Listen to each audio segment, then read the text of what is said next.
आपण पाहत आहात महाराष्ट्र वृत्तदर्शन न्यूज, रोखठोक आणि निर्भीड.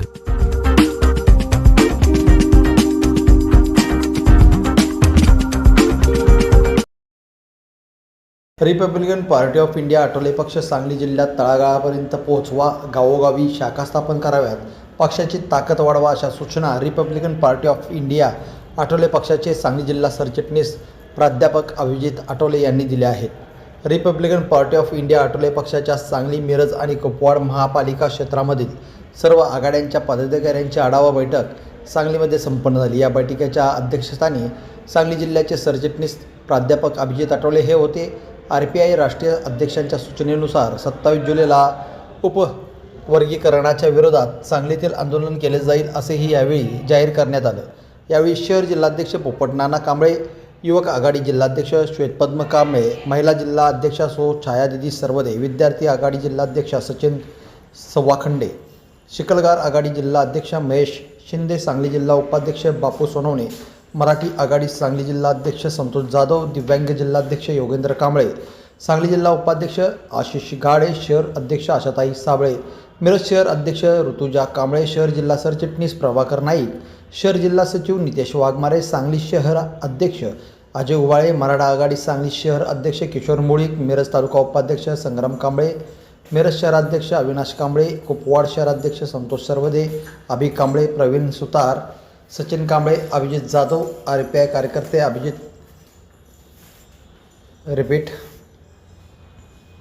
RPI कार्यकर्ते उपस्थित होते. सांगलीतील माधवनगर रोडवरील सर्किट हाऊसमध्ये झालेल्या पदाधिकाऱ्यांच्या बैठकीमध्ये सर्व आघाड्यांच्या कामकाजाचा आढावा घेण्यात आला. Republican party of India Athawale पक्ष सांगली जिल्ह्यात वाढवण्यासाठी कार्यकर्त्यांनी परिश्रम घ्यावे, प्रत्येक अध्यक्षांनी त्यांच्या कार्यकारिणी अद्ययावत कराव्यात, कामकाजातील त्रुटी दूर करून योग्य प्रकारचे काम करण्यात यावे, पक्षाची ताकद वाढवण्यासाठी सर्वांनी परिश्रम घ्यावे, शहरात प्रत्येक वार्डात आणि गावोगावी RPIची शाखा स्थापन करण्यात याव्या, अध्यक्ष, पदाधिकारी आणि कार्यकर्ते सदस्य यांच्या शिस्त कायम असावी, पक्षाचे चिन्ह घरोघरी पोहोचवण्यासाठी कार्यकर्त्यांनी जाणीवपूर्वक प्रयत्न करावेत अशा सूचना सर्व वरिष्ठ पदाधिकाऱ्यांनी दिलेल्या आहेत. आपली आपली कार्यकारिणी असेल तर उत्तम, आणि नसेल तर त्यांनी येणाऱ्या 4-8 दिवसामध्ये त्यांनी आपली नवीन कार्यकारिणी निवडावी आणि तुमच्या निवडीचं असणारं किंवा कार्यकारिणीचं असणारं जे पत्र आहे ते आपल्या मिरज कार्यालयामध्ये एक बायोडाटा या सर्वाखाली म्हणजे सगळ्यांना माहिती असायला पाहिजे की बाबा कोण कुठल्या गावामध्ये काम करते, त्यांची कार्यकारिणी कशी आहे याची आम्हाला माहिती व्हावी. म्हणून तुम्ही काय करायचं आहे की मिरज ऑफिसला ती कार्यकारिणी तुम्ही द्यायची. त्याच्यानंतर काम करत असताना प्रत्येकाला अडचणी येते, मग त्या अडचणीवरती आपल्याला काही सोल्युशन काढायचं आहे का नाही. अडचणी येतात, जो माणूस काम करतो ना त्यालाच अडचण येते, आणि जो माणूस काम करत नाही त्याला अडचण अजिबात येत नाही, अजिबात येत नाही.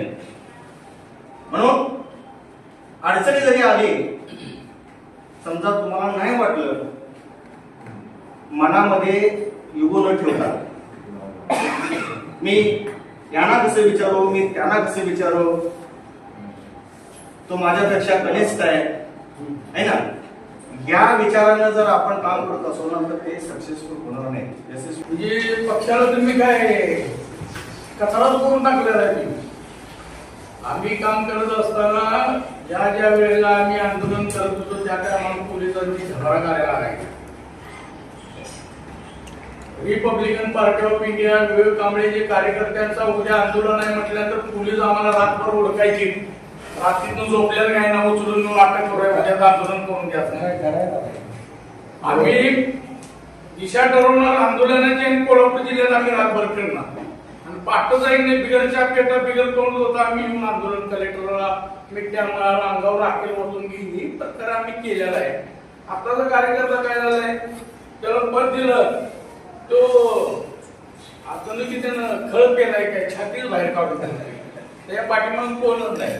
असं न होता माझ्या मी शहर जिल्हाध्यक्षाच्या नात्याने एकच सांगतो, माझ्या अंतरखाली जे बॉडी आहे त्यांनी मला 8 दिवसाच्या आत त्यांची 11 जणांची टीम तयार करून ऑफिसमध्ये आम्हाला त्यांनी देणे नसेल तर मी आता सगळ्या समोर सांगतो की मी एकाही कार्यकर्त्याला माझ्या जिल्हा बॉडीमध्ये ठेवणार.